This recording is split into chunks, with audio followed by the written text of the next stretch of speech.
Corona पर CM की high level meeting. प्रदेश में बनाई जाएंगी 6 आरटीपीसीआर लेबोरेटरीज। रामगढ़ में बनेगा 150 बेड का कोविड हॉस्पिटल। बगा में आक्रोशित ग्रामीणों ने कराया बांध का निर्माण कार्य बंद। एसडीएम ने दिया आश्वासन, अपनी मांगों पर अड़े ग्रामीण।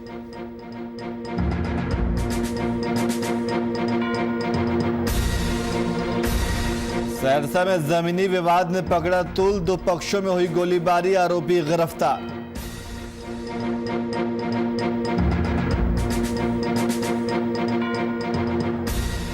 वहीं दरोगा की सोशल मीडिया पर वायरल फोटो। दरोगा से नहीं संभल रही पिस्टल लेकर फोटो खिंचवा रही लड़की।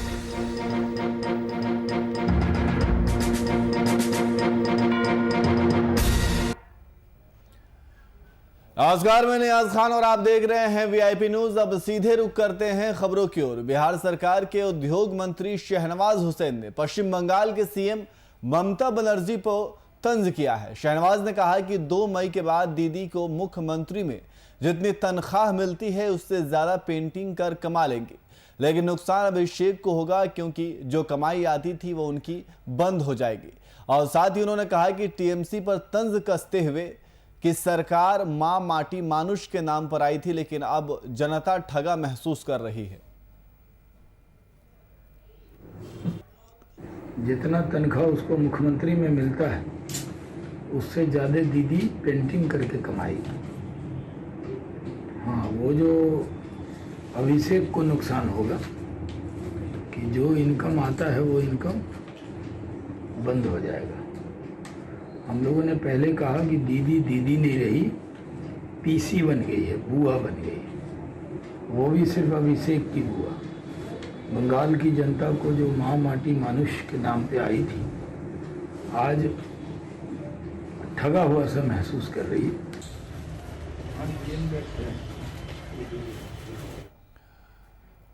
वहीं मधुपुर उपचुनाव को लेकर सियासी मैदान में सत्ता पक्ष और विपक्ष के बीच हो रही जोर आजमाइश थम गई है। जनता को अपने पक्ष में वोट देने के लिए चल रहा प्रचार अभियान बीते दिन शाम 5 बजे समाप्त हो गया। सीएम सोरेन भी मधुपुर विधानसभा क्षेत्र छोड़कर रांची लौट गए। वे 9 अप्रैल से जेएमएम प्रत्याशी के पक्ष में चुनाव प्रचार अभियान में लगे हुए थे।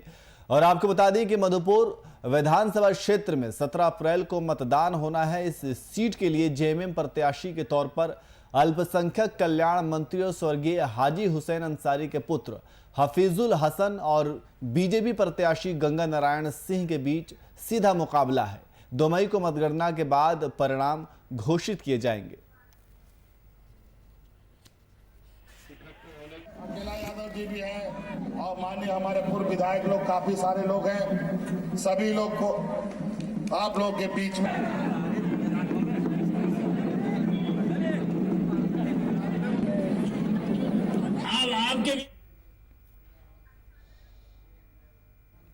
वहीं उत्तर प्रदेश में पंचायत चुनाव के पहले चरण की मतदान हुई। आपको बता दें कि पहले चरण में 18 जिलों में मतदान हुआ।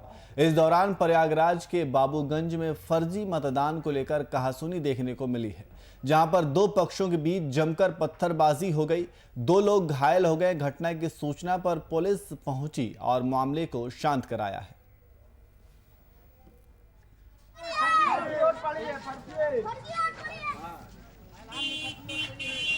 तो उत्तर प्रदेश में पंचायत चुनाव के पहले चरण की मतदान हुई है और आपको बता दें कि पहले चरण में 18 जिलों में मतदान हुआ है। इस दौरान प्रयागराज के बाबूगंज में फर्जी मतदान को लेकर कहासुनी देखने को मिली, जहां पर 2 पक्षों के बीच जमकर पत्थरबाजी हो गई। 2 लोग घायल हो गए और घटना की सूचना पर पहुंचे पुलिस ने मामले को शांत कराया। और इसी खबर पर अधिक जानकारी के लिए हमारे संवाददाता मोहम्मद इरफान हमारे साथ फोन लाइन पे जुड़ गए। इरफान, पहले चरण का मतदान हुआ है और यहाँ पे 2 पक्षों में आपसी झड़प भी देखी गई है, क्या है पूरा मामला? जी बिल्कुल बताना चाहूंगा कि फूलपुर पे जो है फर्जी मतदान को लेकर काफी बवाल हुआ था और उस बवाल में दोनों पक्ष जमकर मारपीट हुई है, लाठी डंडे चले हैं और जिससे दोनों पक्ष घायल हैं। मौके पर जो है पुलिस बहुत शांति व्यवस्था कायम रखी है। जी, तो ये कौन लोग हैं, क्या इनकी पहचान की गई है, किस वजह से इनके बीच में झड़प हुई थी?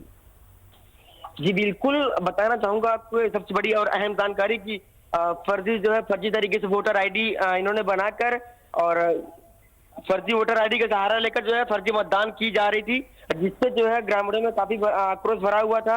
और आपको बता दें कि कुछ लगभग 2 घंटे तक वोटिंग जो है मतदाता जो है खड़े रहे लाइन में, खड़ी चिलचिलाती धूप में खड़े रहे, लेकिन 2 घंटे जो मतदान भी ठप रहा इस मामले में, और जिसको लेकर ग्रामीणों में काफी आक्रोश भरा रहा। जी बहुत बहुत शुक्रिया तमाम जानकारी के लिए।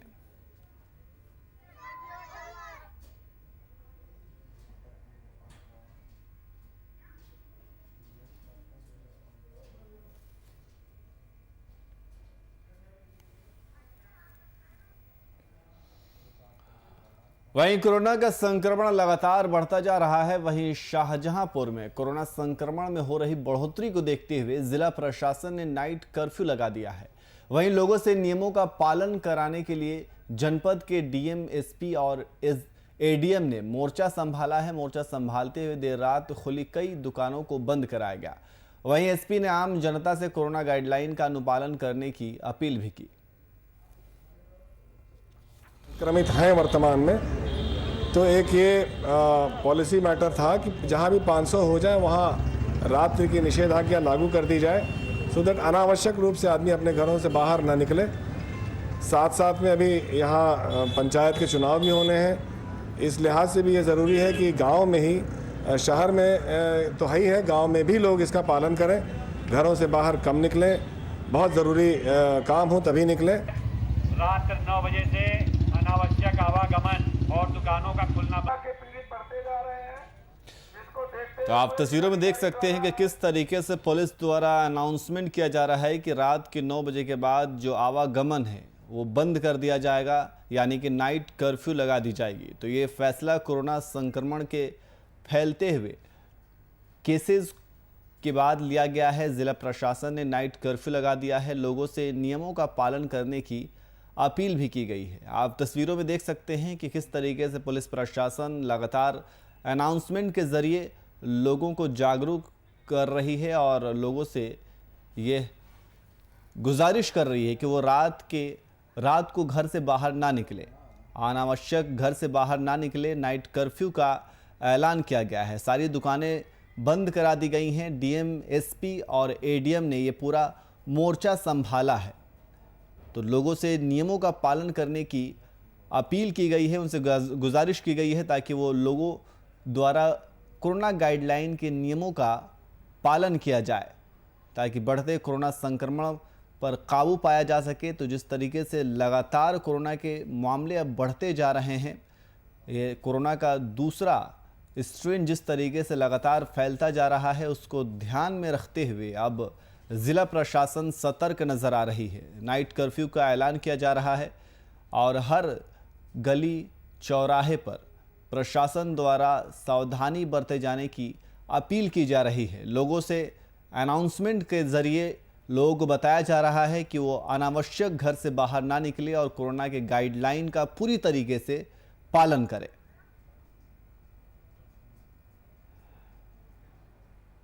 तो ये तस्वीर शाहजहांपुर में कोरोना संक्रमण में हो रही बढ़ोतरी को देखते हुए जिला प्रशासन ने नाइट कर्फ्यू लगा दिया है। ये शाहजहांपुर की तस्वीर है। वहीं लोगों से नियमों का पालन कराने के लिए जनपद के डीएम, एसपी और एडीएम ने मोर्चा संभाला है।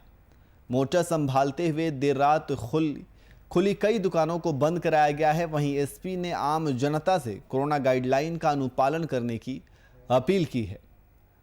कोरोना के गाइडलाइन जो भी सरकार द्वारा बनाए गए हैं, सोशल डिस्टेंसिंग, मास्क, सैनिटाइजेशन, इन सब का जनता पालन करे, इसके लिए लोगों से अपील की गई। वहीं भागलपुर में लगातार कोरोना का संक्रमण बढ़ता जा रहा है। वहीं लोगों की लापरवाही के चलते डीएम और एसएसपी को सड़क पर उतरकर पदाधिकारियों ने बीते दिन शहरी और ग्रामीण इलाके के कंटेनमेंट जोन में अपने दल बल के साथ पहुंचे और साथ ही व्यवस्थाओं का जायजा भी लिया। इस दौरान नगर निगम के अधिकारी भी मौके पर मौजूद रहे।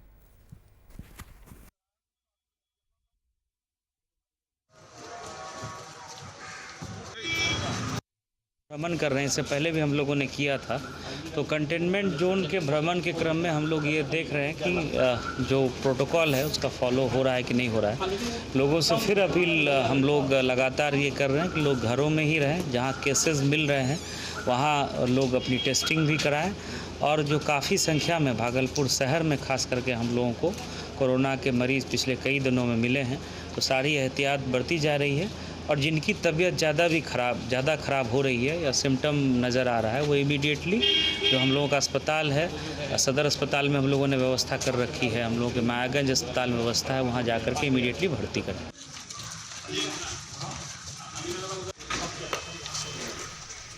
तो भागलपुर में लगातार कोरोना का संक्रमण बढ़ता जा रहा है। वहीं लोगों की लापरवाही के चलते डीएम और एसएसपी को सड़क पर उतरकर पदाधिकारियों ने बीते दिन शहरी और ग्रामीण इलाके के कंटेनमेंट जोन में अपने दल बल के साथ पहुंचे और साथ ही व्यवस्थाओं का जायजा लिया है। आप तस्वीरों में देख सकते हैं कि किस तरीके से दल बल के साथ डीएम और एसएसपी सड़क पर उतरे हैं और कंटेनमेंट जोन का पूरी तरीके से जायजा लिया, वहां की व्यवस्थाओं का जायजा लिया। और इस दौरान नगर निगम के अधिकारी भी मौके पर मौजूद रहे। और इसी खबर पर अधिक जानकारी के लिए हमारे ब्यूरो चीफ राजीव पांडे हमारे साथ फोन लाइन पे मौजूद है। राजीव, लगातार कोरोना के मामले बढ़ते जा रहे हैं और इसके खतरा को देखते हुए कंटेनमेंट जोन में डीएम और एसएसपी पहुंचे हैं, तो किस तरीके से व्यवस्थाओं का जायजा लिया? चलिए, लगातार जो है भागलपुर में कोरोना बढ़ता जा रहा है और भागलपुर में जवाहरलाल नेहरू मेडिकल कॉलेज में जितनी भी बेड थी प्राय भर चुका है। आईसीयू में जो है वहां भी जगह खाली नहीं बचा हुआ है। फिर भी इसके बाद जो पेशेंट आ रहा है उसको अन्यत्र जगह जैसे सदर अस्पताल भागलपुर या अन्य जगहों पर ले जाया जा रहा है। इसके अलावा कल डीएम और एसपी दोनों जो है देखने के लिए निकले कि किस प्रकार जो है यहाँ पर स्थिति है अभी भागलपुर में, तो उसके लिए मास्क चेकिंग वगैरह किया। इसके अलावा क्वारंटाइन सेंटर जो है वो सब देखा। उसके बाद कंटेनमेंट जोन जैसे भिखनपुर में, तिलका मांझी में, बरारी में, इन सभी जगहों में जो कोरोना का मरीज मिला है और उन लोगों को जो होम क्वारंटाइन सेंटर दिया है, तो वैसे सब जगहों को कंटेनमेंट जोन के लिए प्रतिबंधित किया है और वहां पर बांस बल्ला लगाकर सुरक्षा व्यवस्था दे दिया गया है, जो कि किसी प्रकार के लोग आवाजाही वहां पर नहीं कर सके। इसके लिए लगातार डीएम साहब और एसपी साहब दोनों अपने से वहां पर मुआयना कर रही है और स्थिति का जायजा लेते हुए संतुष्टि पूर्वक उन्होंने कहा कि नहीं, ठीक ठाक चल रहा है इन सभी जगहों पर। जी, बहुत बहुत शुक्रिया तमाम जानकारी के लिए। तो लगातार कोरोना के मामले बढ़ते जा रहे हैं और कंटेनमेंट जोन डीएम और एसएसपी पहुंच करके वहां के व्यवस्थाओं का जायजा लिया है। आप तस्वीरों में देख सकते हैं कि किस तरीके से डीएम और एसएसपी कंटेनमेंट जोन पहुंचे और पूरे दल बल के साथ वो पहुंचे और पूरे व्यवस्थाओं का जायजा ले रहे हैं।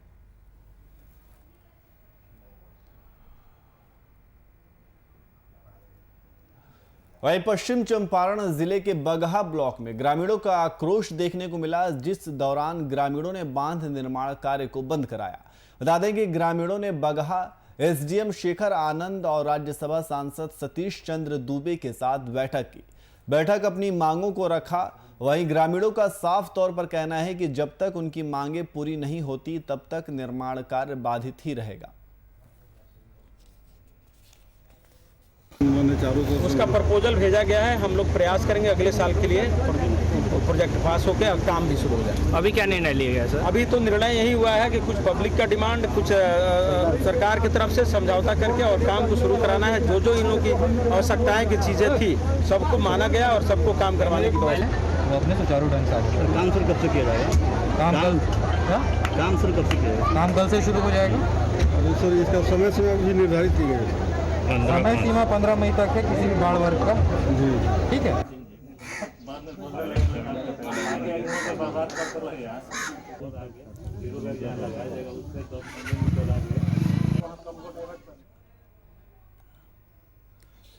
और इसी खबर पर अधिक जानकारी के लिए हमारे संवाददाता अभिषेक पांडे हमारे साथ फोन लाइन पे मौजूद है। अभिषेक, ग्रामीणों ने निर्माण कार्य जो है वो बंद करा दिया, उनकी कुछ मांगे थी, क्या है पूरी मांगे, क्या है पूरा मामला? नियाज मैं आपको बता दूं कि ये पूरा मामला बगहा के रामनगर प्रखंड के गांव की है, जहां पे जो बांध निर्माण हो रहा था उसमें अनियमितता को लेकर या जो भी ग्रामीणों की समस्या था, उन 5 अपनी मांगों को लेकर, 5 सूत्री मांगों को लेकर बांध निर्माण कार्यों को रोक दिया था। लेकिन राज्यसभा सांसद सतीश चंद दुबे और बगहा विधायक राम सिंह और बगहा एसडीएम शेखर आनंद के द्वारा बैठक करके ग्रामीणों से बातचीत करके आज से काम शुरू करने का आश्वासन दिया गया है। जी नियाज। तो क्या उनकी मांगे मान ली गई हैं या फिर आश्वासन दिया गया है सिर्फ? जी नियाज, मैं आपको बता दूं कि उनके द्वारा उनकी जो राज्यसभा सांसद सतीश चंद दुबे हैं उनके द्वारा बताया गया है कि उनकी मांगों को सरकार से बातचीत किया जाएगा, उसके बाद इनकी मांगों को पूरा किया जाएगा। जी नियाज। जी, तो क्या अगर इनकी मांगे नहीं मानी जाती है तो ये फिर से निर्माण कार्य को रोक सकते हैं?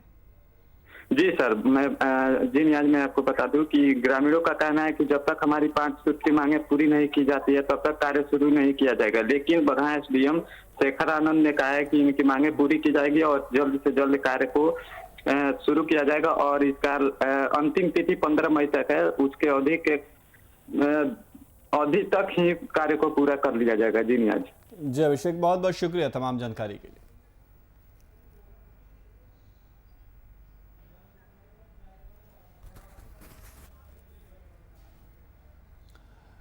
वहीं सहरसा जिले में तेज रफ्तार का कहर देखने को मिला, जिससे 1 दर्जन से अधिक ऑटो सवार महिलाएं घायल हो गई। वहीं घायल महिलाओं को अस्पताल में भर्ती कराया गया।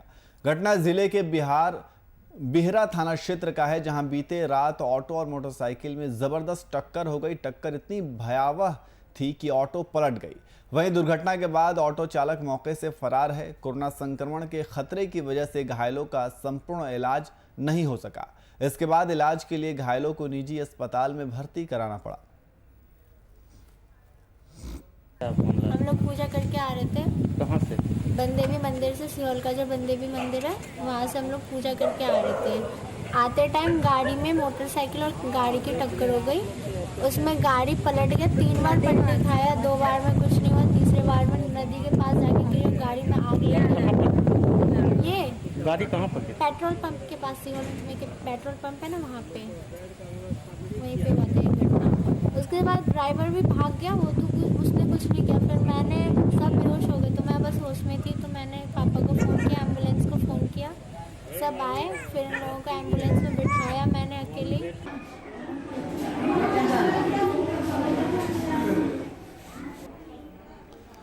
तो सहरसा जिले में तेज रफ्तार का कहर देखने को मिला, जिससे 1 दर्जन से अधिक ऑटो सवार महिलाएं घायल हो गई। वहीं घायल महिलाओं को अस्पताल में भर्ती कराया गया। घटना जिले के बिहरा थाना क्षेत्र का है, जहां बीती रात ऑटो और मोबाइल साइकिल में ज़बरदस्त टक्कर हो गई और टक्कर इतनी भयावह थी कि ऑटो पलट गई।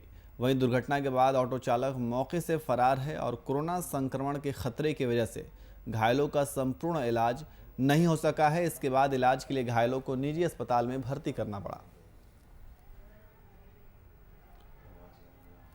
वहीं सहरसा जिले के सौर बाजार थाना क्षेत्र में जमीनी विवाद में मारपीट का मामला सामने आया है। बता दें कि 2 पक्षों में झड़प के दौरान जमकर गालियां चली, जिसमें 2 लोग गंभीर रूप से घायल हो गए, जिसमें से एक घायल की मौके पर ही मौत हो गई, जबकि एक घायल की स्थिति चिंताजनक बनी हुई है। इस घटना में मुख्य आरोपी विद्यानंद यादव को पीड़ित पक्ष और ग्रामीणों ने हथियार और कारतूस के साथ गिरफ्तार कर लिया है। ग्रामीणों ने आरोपी युवक को खंबे से बांध कर रखा है, जिसके बाद सूचना पर पुलिस ने मौके पर पहुंचकर युवक को अपने गिरफ्त में लिया। सबका बेटा उठा जितना है सबको पकड़ाइए, जब तक सबने पकड़ा।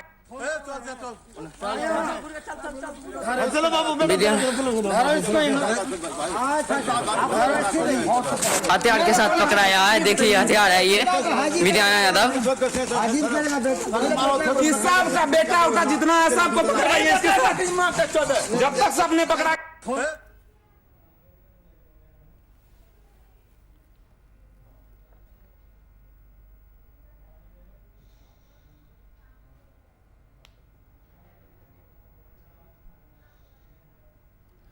वहीं मोतिहारी में पोस्टेड एक दरोगा से अपनी सर्विस पिस्टल संभल नहीं रही है। रसिया दरोगा का एक फोटो सोशल मीडिया पर जमकर वायरल हो रहा है। दरअसल ढाका थाना क्षेत्र का वीडियो है जो कि एक घर में बर्थडे पार्टी की है, जिसमें दरोगा शंभू यादव की एक फोटो वायरल हुई है।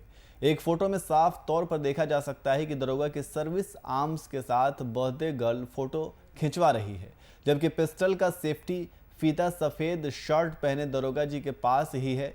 हालांकि वीआईपी न्यूज़ इस फोटो की पुष्टि नहीं करता है।